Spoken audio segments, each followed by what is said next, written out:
ریوڑیاں تقسیم کرنے کے لیے رقم ہے، لیکن ججوں کی تنخواہ اور پینشن ادا کرنے کے لیے نہیں۔ سپریم کورٹ کی بینچ نے دلی انتخابات میں ہونے والے اعلانات کا بھی ذکر کیا، جہاں کچھ پارٹیاں 2100 روپے اور کچھ 2500 روپے دینے کی بات کر رہے ہیں۔ آل انڈیا جج ایسوسی ایشن نے 2015 میں سپریم کورٹ میں ججوں کی تنخواہ اور ریٹائرمنٹ کے فوائد کو لے کر عرضی دائر کی تھی، جس میں کہا گیا کہ ججز کو تنخواہیں وقت پر نہیں مل رہی اور ججز کو ریٹائرمنٹ کے بعد ملنے والی مراعات سے بھی محروم رکھا جا رہا ہے۔ اس کیس کی سماعت جسٹس بی آر گوائی اور جسٹس اے جی مسیح نے کی۔ سپریم کورٹ کی بینچ نے کہا کہ جب ججوں کو تنخواہ دینے کی بات آتی ہے تو ریاست مالی بحران کی بات کرتی ہے، لیکن جب انتخابات آتے ہیں تو لاڈلی بہنا اور اس طرح کی دیگر اسکیموں کو نافذ کرنے کا وعدہ کرتے ہیں۔ بینچ نے کہا کہ اگر ہم دلی میں دیکھیں تو یہاں بھی پارٹیاں کہہ رہی ہیں کہ اگر وہ اقتدار میں آئیں تو 2100-2500 روپے دیے جائیں گے۔ پنجاب کے کسان رہنماؤں نے حکومت کو سخت انتباہ دیتے ہوئے کہا ہے کہ اگر ایم ایس پی کی قانونی ضمانت سمیت کسانوں کی دیگر مانگوں کے لیے تادم مرگ بھوک ہڑتال پر بیٹھے جگجیت سنگھ ڈلیوال کی صحت مزید بگڑتی ہے یا کوئی ناخوشگوار واقعہ پیش آتا ہے تو مرکز کے لیے حالات قابو میں رکھنا ممکن نہیں ہوگا۔ کسان رہنما ابھیمنیو کوہاڑ نے کہا، مرکز کو کسانوں کے مسائل سنجیدگی سے حل کرنے چاہیے، ورنہ جو صورتحال پیدا ہوگی اسے قابو میں رکھنا مشکل ہو جائے گا۔ انہوں نے کہا کہ ڈلیوال کی حالت تشویشناک ہوتی جا رہی ہے اور وہ کسی بھی وقت شدید خرابی صحت کا شکار ہو سکتے ہیں۔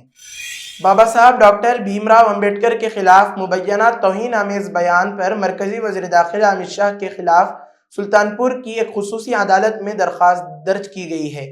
یہ درخواست دھمپور تھانہ علاقے کے بنکے پور سریا کے رہائشی رام کھیلاون نے دائر کی۔ معاملے کی سماعت کے لیے خصوصی M P M L A عدالت کے جج شبھم ورما نے 15 جنوری 2025 کی تاریخ مقرر کی ہے۔ رام کھیلاون نے اپنی درخواست میں دعویٰ کیا ہے کہ 17 دسمبر 2024 کو پارلیمنٹ میں امت شاہ نے ڈاکٹر بھیم راؤ امبیڈکر کے بارے میں ایسا بیان دیا ہے جس سے ان کے اور کروڑوں لوگوں کے جذبات مجروح ہوئے ہیں۔ درخواست گزار نے کہا کہ جس شخصیت کے باعث امت شاہ آج وزیر داخلہ کے منصب پر فائز ہیں، اسی شخصیت کے بارے میں غیر مناسب بیان دیا گیا۔ رام کھیلاون نے بتایا کہ ڈاکٹر امبیڈکر کو کروڑوں مزدور اور غریب افراد اپنا رہنما اور دیوتا مانتے ہیں اور اس طرح کی بیان بازی سے ان کے دل کو گہرا دھچکا لگا ہے۔ درخواست گزار کے وکیل جے پرکاش نے کہا کہ امت شاہ نے راجیہ سبھا میں ڈاکٹر امبیڈکر کے بارے میں نازیبا الفاظ استعمال کیے تھے، جس پر رام کھیلاون نے عدالت میں درخواست دائر کی ہے۔ عدالت نے درخواست کو سماعت کے لیے منظور کرتے ہوئے اگلی تاریخ مقرر کر دی ہے۔ الہ آباد ہائی کورٹ نے آلٹ نیوز کے شریک بانی محمد زبیر کی گرفتاری پر روک 16 جنوری تک بڑھا دی ہے۔ جسٹس سدھارتھ ورما اور جسٹس یوگیندر کمار سریواستو کی ڈویژن بینچ نے ایف آئی آر کو چیلنج کرنے والی زبیر کی درخواست پر سماعت کرتے ہوئے پیر کو یہ حکم دیا۔ اس سے قبل 20 دسمبر کو ہائی کورٹ نے زبیر کی گرفتاری 6 جنوری تک روک دی تھی اور زبانی طور پر ریمارکس دیے تھے کہ وہ کوئی خوفناک مجرم نہیں ہے۔ عدالت نے زبیر کو 10 دن کا وقت دیا ہے کہ وہ سوشل میڈیا پلیٹ فارم پر ان کی پوسٹوں سے متعلق اشتعال انگیز تقریر کے معاملے میں یتی نرسمہانند کی ایف آئی آر کے سلسلے میں ریاستی حکومت کی طرف سے داخل کردہ جواب کا جواب داخل کریں۔ غازی آباد کے کوی نگر پولیس اسٹیشن میں اکتوبر 2024 میں زبیر کے خلاف مقدمہ درج کیا گیا تھا۔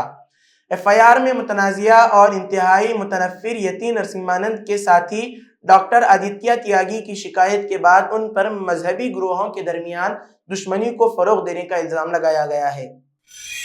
اتر پردیش کے کشی نگر میں ایک انتہائی شرمناک اور انسانیت سوز واقعہ سامنے آیا ہے، جہاں 3 مسلم خواتین کو کچھ لوگوں نے مارا پیٹا اور پھر ان کے کپڑے جلا دیے اور انہیں برہانہ پورے گاؤں میں گھمایا۔ رپورٹ کے مطابق یہ شرمناک واقعہ کشی نگر گاؤں نیبوا نورنگیا میں سامنے آیا ہے۔ 3 مسلم خواتین کو اس الزام میں مارا پیٹا گیا اور برہنہ کر دیا گیا کہ ان کا بیٹا 2 جنوری کو دلت برادری کی ایک لڑکی کے ساتھ بھاگ گیا تھا۔ دی آبزرور پوسٹ کی رپورٹ کے مطابق لڑکی کے اہل خانہ نے مسلم لڑکے کی ماں اور اس کے 2 رشتہ داروں پر حملہ کیا، انہیں برہنہ کر کے گاؤں میں گھمایا اور ان کے کپڑے جلا دیے۔ الزام ہے کہ گاؤں والے سب دیکھ رہے تھے اور غریب عورتوں کو بچانے کے لیے کوئی نہیں آیا۔ حملہ آوروں نے زبردستی پریڈ کرتے ہوئے اس واقعے کی ویڈیو بھی بنائی۔ خیال رہے کہ دلت لڑکی شادی شدہ ہے اور گورکھپور کے گلریہا تھانہ علاقے میں رہتی ہے۔ کچھ دن پہلے لڑکی لاپتہ ہو گئی تھی اور ایک مسلم نوجوان پر اس کے ساتھ بھاگنے کا الزام لگایا گیا تھا۔ میڈیا سے بات کرتے ہوئے خواتین میں سے ایک نے الزام لگایا کہ وہ ہمارے گھر میں گھس آئے، ہم پر حملہ کیا، زبردستی ہمارے کپڑے اتارے، ہمیں گھسیٹ کر باہر لے گئے اور گاؤں کے چاروں طرف گھمایا۔ اطلاعات کے مطابق جب حملہ آور ان کے گھر میں داخل ہوئے تو تینوں خواتین نے انہیں بتایا کہ وہ نہیں جانتی کہ ان کی لڑکی کہاں ہے۔ یہ سن کر وہ مشتعل ہو گئے اور خواتین کو مارنا شروع کر دیا۔ انہوں نے بتایا کہ حملہ آوروں میں 9 خواتین اور 4 مرد شامل تھے۔ انہوں نے ہمیں مارا پیٹا اور ہمارے تمام کپڑے جلا دیے۔ دریں اثنا ایس ایچ او نے مسلم خواتین کی جانب سے لگائے گئے تمام الزامات کو بے بنیاد قرار دیا ہے اور کہا ہے کہ خواتین کے یہ الزامات ثابت نہیں ہوئے کہ ان پر حملہ کیا گیا اور انہیں برہنہ کر دیا گیا۔ ایس ایچ او نے ایک ویڈیو پیغام میں کہا کہ دونوں طرف سے مار پیٹ کا واقعہ پیش آیا ہے۔ دونوں طرف سے مار پیٹ اور تحریر کا مقدمہ درج کر لیا گیا ہے۔ لڑکی کے سسرال والوں نے گورکھپور کے گلریہا تھانے میں کیس بھی درج کرایا ہے، لیکن مسلم فریق کی جانب سے دعویٰ کیا گیا بے بنیاد ہے، اس میں کوئی سچائی نہیں ہے۔ پولیس نے کہا کہ مسلم فریق کی جانب سے میڈیا میں واقعے کو بڑھا چڑھا کر بیان کیا جا رہا ہے۔ عام آدمی پارٹی کے رکن پارلیمنٹ سنجے سنگھ اور دلی حکومت کے وزیر سوربھ بھردواج دلی کے 6 فلیگ اسٹاف روڈ پر واقع وزیر اعلیٰ کی رہائش گاہ کے باہر ہڑتال پر بیٹھے ہیں۔ دلی پولیس نے انہیں اندر جانے کی اجازت نہیں دی۔ اس کے بعد عام آدمی پارٹی کے رہنما اس کے باہر دھرنے پر بیٹھ گئے۔ دراصل عام آدمی پارٹی کے لیڈر میڈیا والوں کے ساتھ اروند کیجریوال کی سابق سرکاری رہائش گاہ دکھانے کے لیے پہنچے تھے۔ ہے کہ بی جے پی لیڈروں کو میڈیا کے ساتھ کیجریوال کی سابق وزیر اعلیٰ کی رہائش گاہ پر آنا چاہیے اور دکھائیں کہ سونے کے بیت الخلا اور سوئمنگ پول کہاں ہیں۔ میڈیا کو خود بی جے پی کے جھوٹ کو دیکھنا چاہیے۔ اس کے بعد بی جے پی کو چاہیے کہ وہ وزیر اعظم مودی کو اپنے محل کا دورہ کرائیں۔ عام آدمی پارٹی نے الزام لگایا کہ پی ایم مودی 2700 کروڑ روپے کے راج محل میں رہتے ہیں۔ ڈاکٹر وی نارائن ہندوستانی خلائی تحقیقی تنظیم یعنی اسرو کے نئے چیئرمین ہوں گے۔ مرکزی حکومت نے منگل کو خلائی سائنسداں وی نارائن کو اسرو کا نیا چیئرمین مقرر کیے جانے کا اعلان کیا۔ انہیں اسپیس ڈپارٹمنٹ کا سیکریٹری بھی بنایا گیا ہے۔ راکٹ اور اسپیس کرافٹ آپریشن کے ماہر نارائن 14 جنوری کو ایس سومناتھ کی جگہ لیں گے۔ سومناتھ 14 جنوری کو 2 سال کی مدت کار پورا ہو جانے کے بعد سبکدوش ہو جائیں گے۔ نارائن بھی اس عہدے پر 2 سال تک رہیں گے۔ ڈاکٹر نارائن فی الحال ولیامالا واقع لکون پروپلشن سسٹم سینٹر یعنی LPSC کے ڈائریکٹر ہیں۔ انہیں 40 سال کا تجربہ ہے۔ سابق نائب وزیر اعلیٰ اور اسمبلی میں اپوزیشن لیڈر تیجسوی یادو نے بدھ کے روز وزیر اعلیٰ نتیش کمار کی پرگتی یاترا پر کڑی تنقید کی۔ انہوں نے سوشل میڈیا پر ایک کارٹون شیئر کیا اور لکھا کہ نتیش کمار نے ریٹائرڈ افسران کے ساتھ مل کر بہار کے نوجوانوں کی امیدوں کو مایوسی میں بدل دیا ہے۔ تیجسوی یادو نے کہا کہ حکومت اشتہارات کے ذریعے پروپیگنڈے میں پیسہ ضائع کر رہی ہے، جبکہ بہار کی ترقی کو ناکامی کے راستے پر لے جا رہی ہے۔ تیجسوی نے حکومت کے تحت پلوں کے ٹوٹنے، امتحانات میں دھاندلی، بڑھتی مہنگائی اور چھوٹے کاروباروں کے بحران کی جانب بھی اشارہ کیا۔ ان کا کہنا تھا کہ نتیش کمار کی حکومت میں بہار غریبی، بے روزگاری، کرپشن اور نقل مکانی کے لیے بدنام ہے۔ انہوں نے آئندہ بہار اسمبلی انتخابات کے لیے اپنی تیاری کا بھی اعلان کیا ہے اور مائی بہن مان یوجنا کا وعدہ کیا ہے، جس کے تحت خواتین کو ماہانہ 2500 روپے دیے جائیں گے۔ تیجسوی یادو نے اپنے بیان میں مزید کہا، نتیش کمار نے بہار کے عوام کو ہر سطح پر مایوس کیا ہے۔ ان کی حکومت کے دوران انفراسٹرکچر کی حالت بدتر ہو چکی ہے۔ سڑکوں اور پلوں کی حالت اتنی خراب ہے کہ ایک ہی بارش میں یہ ٹوٹ پھوٹ کا شکار ہو جاتے ہیں۔